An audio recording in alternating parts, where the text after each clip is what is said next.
Inanunsyo ni US President Joe Biden na muli siyang tatakbo sa 2024 US presidential elections.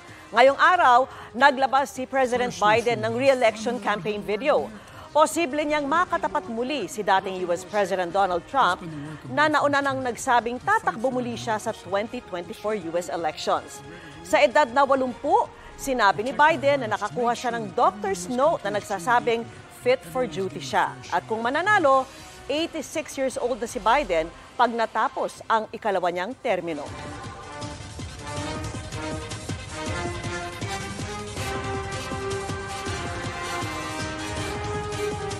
Good news mga kapuso! Maaari niyong mapanood ang 24 oras at iba pa naming mga newscast sa aming YouTube channel.